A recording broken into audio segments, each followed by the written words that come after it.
How's it going, man? It's going.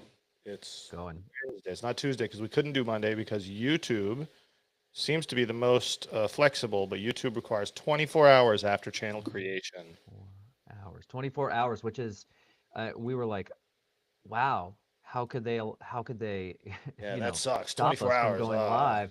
And Yeah. then we ran into the problem of every other platform being, saying, oh, you need 500 or 1,000 subs plus 60 days, 20, 10, whatever days. Um, Yeah, well, Facebook was 60 days and some minimum right. number of followers and stuff, like 60 days. But I mean, my first thought, and I'm fairly confident, but like, uh, they're just not a creator platform. They're not, Facebook does not optimize for Yeah. creators in that way. Facebook is trying to find its own niche. I saw a headline. I didn't click on it, but it said Mr. Beast told Mark Zuckerberg he would change one thing about Facebook, and Zuckerberg agreed, or something like this. And I was like, all right, well, uh, Yeah. nobody I mean, cares. But I agree with the analysis, right? I think YouTube very plainly is a creator's platform.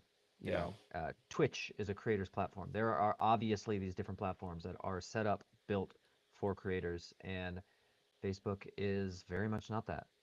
yeah, Um, and and doesn't need to Instagram be. is kind of, but not really, but kind of, you know? Oh, Instagram. Interesting. Instagram is like Juliet's high school. Like they all want Instagram. It's not Oh, TikTok and it's not something else. It's Instagram. So my sense of that, and this is more guessing than anything, but my sense of that is that um, I think that there's going to be different like communities, like one high school or maybe one city to the next is like bigger sure. on TikTok or bigger on Instagram. But I mean, those are the two, right? Yeah.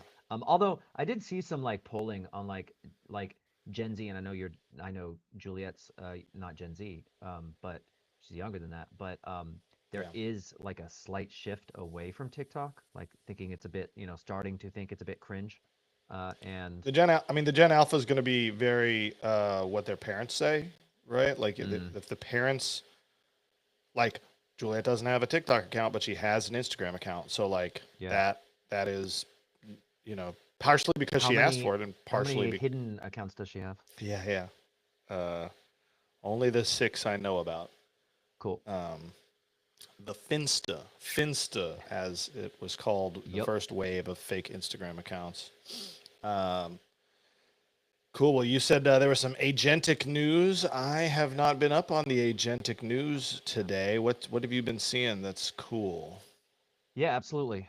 So there were three kind of main things that I had my eyes on, and the first, I had some notes over here. So one is through a platform that I definitely have wanted to play around with more, that I just have not, and it's um, it's in the class of software that I'm thinking of. It's the modern, the a bit more AI first modern, like Zapier or Make.com, Hmm. right? There's N8N, Oh, don't but get me it's started called, on Make, man. I'm blowing up their yeah, support forums. I'm so annoyed with this, like, yeah, yeah, yeah, yeah. seemingly great, but under the hood, very incomplete and very mediocre tool set.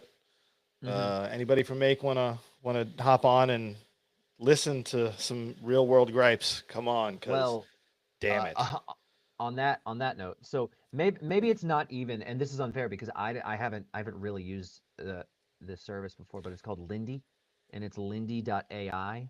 All right. So I will pop that in the chat.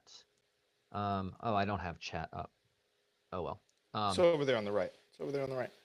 no, no, no. Well, I'm in Riverside. I'm not on YouTube. Yeah, in Rivers. Oh, you would need to chat in YouTube. Yeah, I have Yeah. that up. I can probably Lindy.ai. I got it. Lindy.ai. Um, and so here, I was going to share my screen out a little bit while I talk about then what they're doing. So this is their website. And it's yeah, I mean, I guess I don't know. I mean, as I look at it right away, it's slightly shifted from Make or an 8N or something, but it's build Yeah. AI agents in minutes to automate workflows, save time, and grow your business. So the simplest way to create AI agents, smart automations that integrate with all your apps from Gmail to HubSpot to save you hours a week and help you grow your business. So The thing that they launched today is what they're calling agent swarms. And the way that their CEO, I watched the intro from their CEO, and I wrote this note. It says you basically you give it a task like this overarching task, and then it creates hundreds of copies of itself, where it breaks down your sort of umbrella task into individual pieces. Each one of those copies handles one single part of the task so Hmm. that it can be more specific, basically. And then it all reports back up to the top to be, to work together Hmm. as one system. Agent swarms. I like the marketing, the branding around it. The swarm is kind of cool. And then whether or not it actually increases the agent's output, I haven't used it. I can't say, but I just thought it was an interesting drop for them. Yeah, Uh, and I definitely do want to play around with Lindy. Have you even heard of this? I don't think so. I mean, agent swarm, a swarm of agents is kind of a lang chain thing, I would say, like coming off of the original like agent Mm, for the early agent framework that tried to take OpenAI's API and all the emergent ones right at the beginning of this. sure. And LangChain was like you can create agents, and then I remember hearing like swarms of agents or whatever words they've used, but I've yet to see one do something other than like kind of pseudo broad data scraping or something Mm-hmm. like Mm-hmm. go find a bunch of sales emails and it's like Yeah. I mean, okay, one of the well, examples, that's one of the examples that I yeah, saw, and it was like customer outreach. And so it's like, okay, here's my spreadsheet of customers. So then it goes and it uses Perplexity or something else to then search for information about those individuals. And yeah, then based on the information that it found, it then crafts unique custom emails for outreach to each one of those people. And like, you know, high level, you can look at that and say, of course that makes sense, right? hmm, Like that is a better way. If you are in the business of doing cold email outreach, that is better than a singular or sort of like a tree, like a branching series of types of emails that you would send to different people based on yeah, tags or something. It's slightly more intelligence, or maybe more than slightly more intelligence. But and so, for a certain type of worker, a certain type of task that someone has, I can see how that increase in intelligence could be valuable, right? yeah, yeah, yeah. Um, Could be. It's I don't know. Um, I'm kind of down on the use cases. I think there's a Rubik's cube to solve on, and it's relevant. I mean, we've been trying to solve it with this content, right? Like I just am so underwhelmed with most of the examples that these people use with their very mm, powerful toolkit. It's like you're sitting on gold and you're describing it as like a shiny rock. I don't know if that imagination or that analogy makes sense, but but I'm struggling too. So it's a hard problem because again, I was brainstorming and it's like, oh well, you could do tutorials on how people can summarize their email, and it's like, you're yeah. killing me. So I think this is actually perfect for some of our current content plus what we'll be talking about as time goes on, Hmm. which is the light bulb moment. And I Yeah, think that this is an agent's a, an agent use case is a light bulb moment to have. And yeah, we we imagine it from the point of view of someone who hasn't had that light bulb moment with either ChatGPT or Midjourney or Sora or Kling or whatever. Yeah. Suno or whatever. And this is just another one of those things. Hmm. And so to me, it, really the bare minimum path of having the light bulb moment is actually playing around with it and using it and just Yeah. knowing what's possible. And then once you know what's possible with that agent, then it's for the next 30 days, that's in your head, thinking about, you have it in your head while you go through your day, through your personal life, your work life, and you start to notice, oh, maybe I could do this, maybe I could do that, and you start to find little nuggets that you could possibly use it for. Yeah. Yeah, I agree. I very much agree. And I mean, all the agentic stuff that I've used has been really like um, the best stuff is the stuff I've rolled myself through make automations where I have a pipeline of things that hit, right? It's like, oh, go get this data and then process that data with a prompt and a desired output and then put it into a spreadsheet or something. Like those have been Yep. useful for me. Now they're solving very specific problems for me. And I think Hmm. that's why I'm underwhelmed at this moment is like I don't need to automate I don't need to automate lead generation. I don't need to automate outreach. I don't need to automate phone calls. I don't need to automate SMS outreach. I don't Right. need like you could Right. just give me this list of things that don't matter to me one bit. But to some people they can and they do. And then, I do approach these with skepticism. Is like you're probably Yeah. not doing outreach very well by yourself. And if you can't do outreach very well by yourself, like unless you can do outreach very well by yourself, I don't know how you can supervise a junior person because that's the framework I'm bringing to these things is like, Mm. okay, I have an intern that's going to handle my lead gen or my CRM inputs or something. If I don't know how to do it, if you don't know how to do it, you can't get this automated intern to do it Yeah. as well as what? As to what bar? It's not going to solve that for you. So I think it's like a multi-tiered challenge to get the agentic stuff going. But once you solve those three layers of it or whatever they are, then awesome, let's go. Yeah. Yeah. Yeah. Yeah. Well, so I'll move on to the next one that I found, which is a company where I had heard of Lindy but not used it. I had not heard of GenSpark. And so GenSpark is an AI company. They originally, I saw they raised $100 million Series A round, Wow, originally based on AI search, and they have now completely pivoted to agents. cool. And they dropped today, I think, something they're calling Super Agent. Let me pull this up. Super agent. I know that Super guy. He Agent. worked in Hazelhurst. um, and so, again, another tool that I have not used. Like, I'm just coming into this news today, seeing these drops today. So they are on the to-do list for me to play around with. I mean, I'm looking at this website for the first time right now. So I see AI chat, image studio, video generation, deep research, all agents, and me. Um, yeah, I mean, you can see it kind of looks maybe search-ish. Hmm. Um, but, What do you do? oh, What is? let's click on that. Okay, here. So that in fact, I thought that was a like a title. It's not. It's a link Huh. above. Yeah. So this was the video that I was watching from their CEO, um, and uh,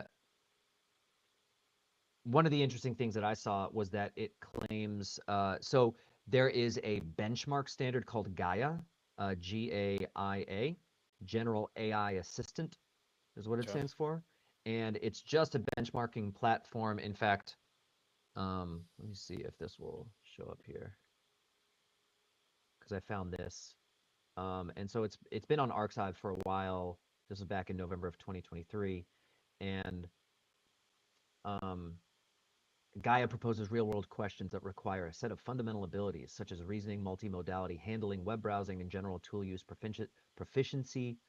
The questions are conceptually simple for humans, yet challenging for most advanced AIs. And we show that human respondents obtain a 92% versus 15% for GPT-4 equipped with plugins. Anyways, so Gaia has been kind of an industry standard like benchmarking platform for Cool. agents. And the claim that I saw, which I have not been able to find actual validation of yet myself, I googled very briefly, but it was that it beats Manus and OpenAI deep research on the Hmm. Gaia benchmark. So I Okay. thought, I mean, if true, big. Yeah. Yeah. Um, so, uh, but it's a general agent platform as far as I can tell. You know, like here the examples of the tasks: plan travel to San Diego, and AI call for me to make a reservation. AI call for me to make restaurant reservation, convert 5-hour YouTube video into 10 comprehensive slides, conduct global music streaming research with visual data report, create minute-long South Park episode about recent news. Um, so yeah. Um, oh yeah, here this is actually their Gaia benchmark claims. And I don't know. John Reed, it's super light text down there. Anyways, that's what they say. That's what they claim. And so just another player in the space to watch out for, and another apparently big drop from China being a competitor. Of course, that's kind of the background news in Yeah. all AI competition going on, the U.S. versus China at the moment. I guess I'm Um, skeptical of the entire class of agents that are research oriented. I just am like, hmm, if I can't trust the fact that you give me, you know what I mean? If I say yeah, research these statistics and inside of that, it very well might just make something up. And I guess I don't know. I've used deep research several times through OpenAI. Like it's one of the reasons I paid the premium price for the pro oh yeah, account. you're But still on like, pro, aren't you? yeah, I mean, Yeah. I just I can't think of a reason to use that research tool. Like for me, for marketing, and it's like Yeah. I'll I tell you can what. say go off and research a market segment, but A, it's going to give me 40 pages of output. And then B, I don't know that I can trust any one sentence. And if one sentence is wrong at the foundation and it builds upon it, and I can't suss that out in short order, you've given me a much harder puzzle than an actual answer, you know? I think that is a challenge that you should set for yourself then. And Yeah. me too, is Yeah. finding like a legitimate use case that each of us are really excited by, and we need to find our light bulb moment for agent Yeah. usage. I will say, okay, on my end, the agent usage inside Cursor is awesome, and I love it. And I don't, there have been, transitions of using Cursor as the tooling has been built out, and so Hmm.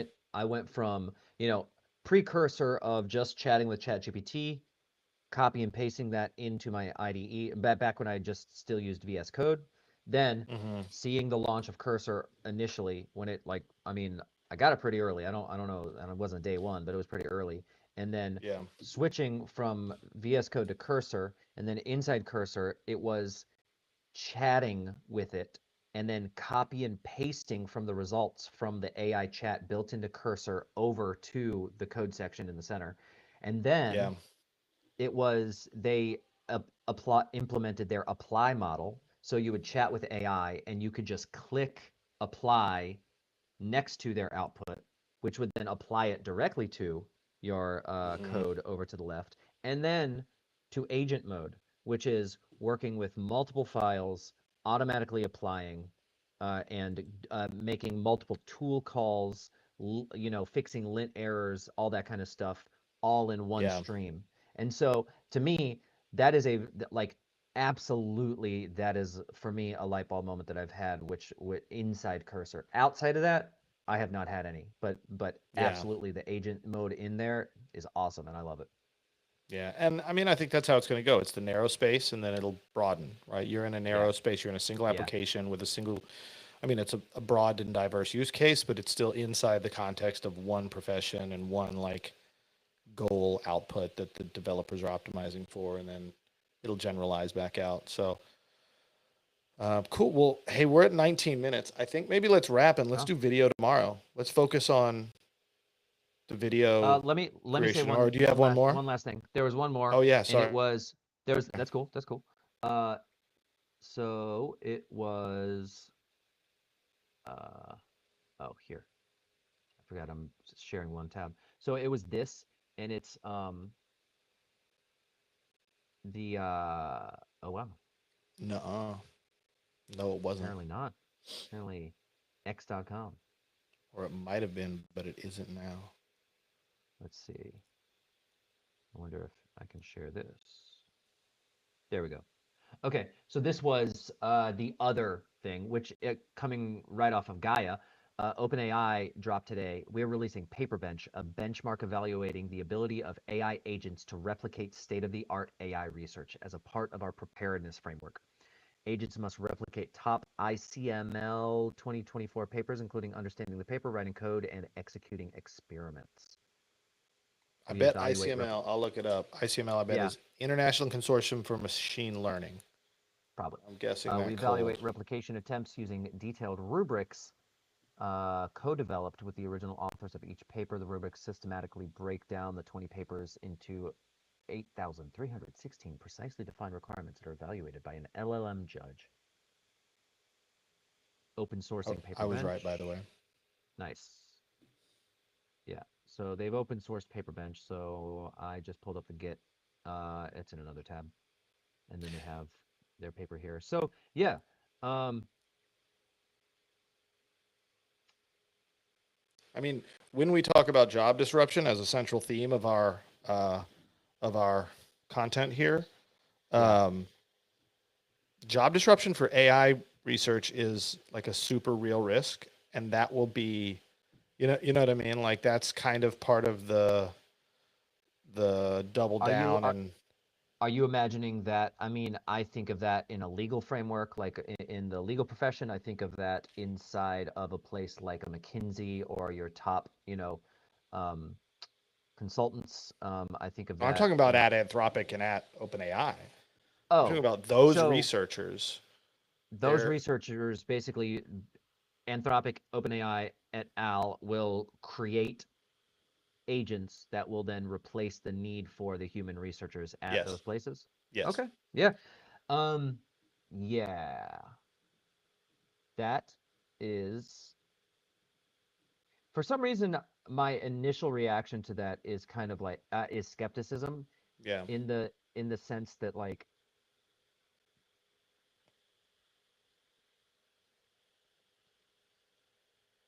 I don't know. I don't know. I don't Like know why.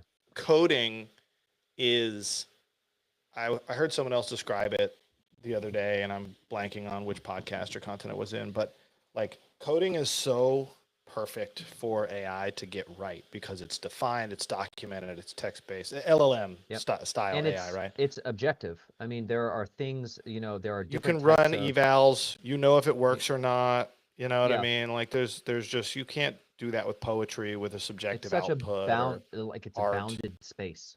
Hmm. And that's very true also in the machine learning coding space. Like those things are also true. And you talk Yeah. about needing to iterate fast on like hypotheses. Well, AI can do that better. And so what if we Yeah. just feed in what if we generate all these hypotheses, good and bad, and are able to do that? So I don't know. Many smarter people than I am who are working on this are talking about it. So I don't mean to say like we're not going to be the experts on like how how realistic it is for AI to build AI, but like I think that's a really what I would hope is that it actually serves as a canary in the coal mine for job loss because the people whose jobs it would threaten are on the front lines of the thing, right? Like I was saying the other day, like blog I writing don't jobs yeah. are I think that type of thing comes earlier. I think your blog writing jobs, your call centers, that there are lower level tasks that are easier to automate rather than an actual like being at the forefront, the edge of writing your own code, writing your like building the advancement of but yourself. do So you it can't be the canary in the coal mine is the earlier thing. I mean I don't yeah, maybe that's the wrong analogy, but I mean it more like code disruption is early. Disrupting a developer's job, your job is very disrupted, right? It's not, Yeah, and like if you, like I know some of these developers who are like, oh, new tool, I'm frazzled and I can't adopt it, and I and I'm overwhelmed, so I'm just going to stick with what I know because that's the safe space. You know what I mean? right. And I feel sorry for those people because that's not what's going to persist. I mean, we worked with that dude, or I did. I don't remember if it was 2024 January, and he was still building in Joomla. And he was still representing Wow. himself as a modern web developer using Joomla. Okay. And like for those who don't know, most won't know, Joomla is an extremely outdated technology to build websites. It's like I haven't it's a thought of that CMS like word in a WordPress, long except time. it's been bad for 2 decades.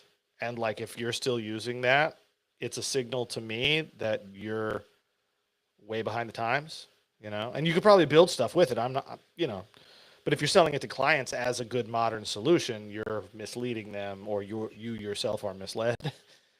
And so I think like Yeah. coding is early in the disruption cycle because of it being Huh. a good playing field for disruption to happen for these tools. And I think that that's probably true with AI. Is like, you know, there are weights, there are inputs, there are outputs, there are algorithms. All of that stuff can be coded into the AI, and it can at least, you know, what if it takes 30% of those jobs? You know, 30% of AI job demand goes away in the next 6 months. That might change the perspective that these companies have, or at least load up the opposition side of. So I don't I know. just don't. I don't know, man. I don't see it that way. Yeah, Fair enough, but I just think that there are so many other industries that are going to be disrupted way before that occurs. but I coding is one of them. I just we're But on the it's same not page coding. with that, right?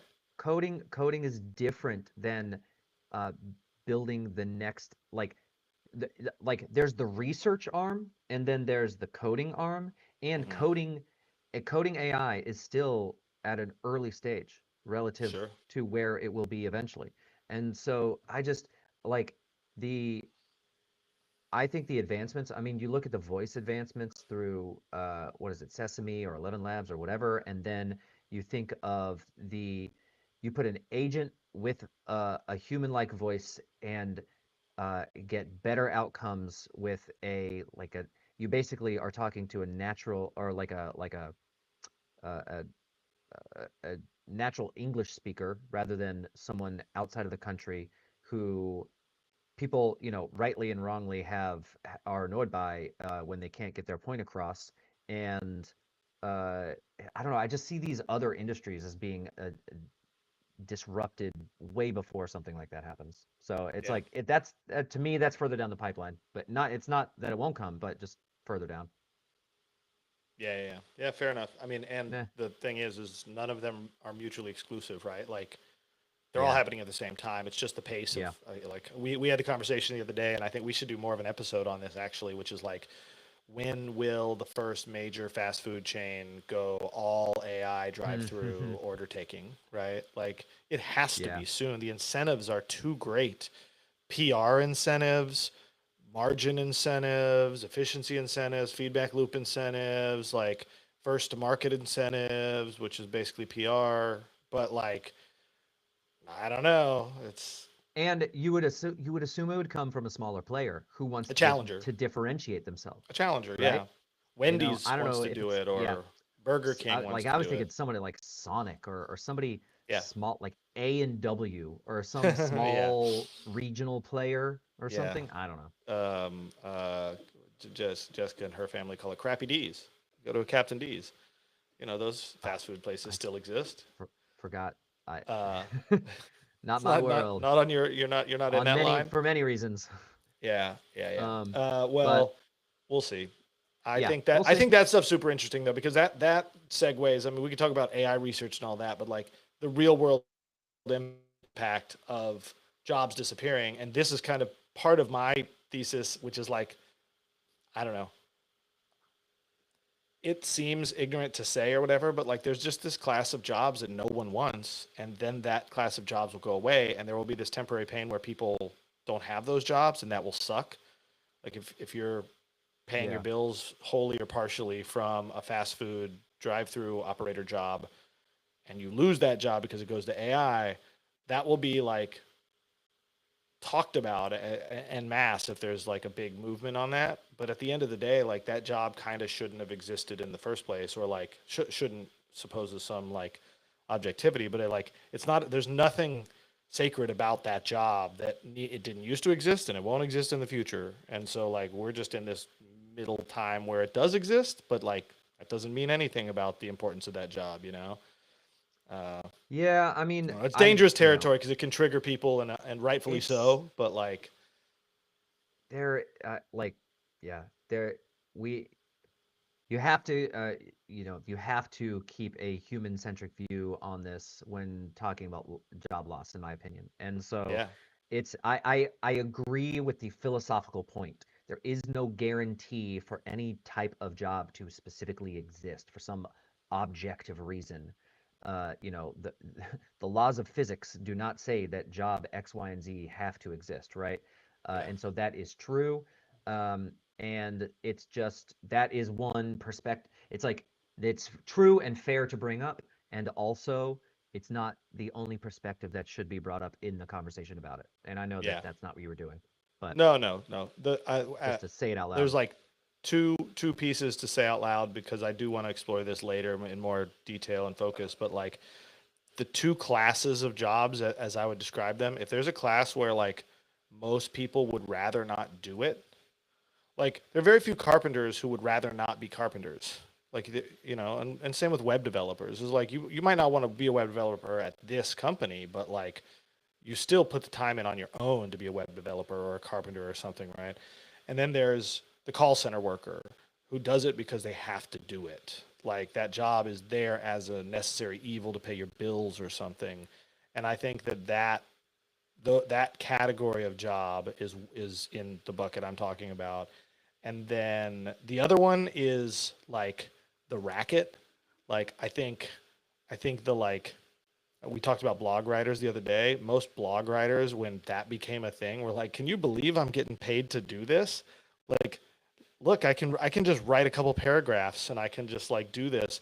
Now, of course, there's a spectrum of quality and substance to blog writers, but like anyone who's like thinks they're getting away with something like on a Fiverr, like, yeah, I just copy a logo and change the vector shapes and a little bit, and I get paid $1,000 for this logo. It's like if you're getting one over on people with your job, you should lose that job going away is a good thing. You know what I mean? Like there's all this There's some nuance to fairness the in that. job conversation. Yeah. Um, Yeah. so anyway, well tomorrow let's talk about videos, Yeah, and totally. I've got a couple examples I've been building, but I'd like to build in real time with the the audience that we will be growing soon. All right, man. Sounds good. Cool, cool. All right, talk soon. See ya. See ya. Okay. That went well. Yeah. There is a truth, like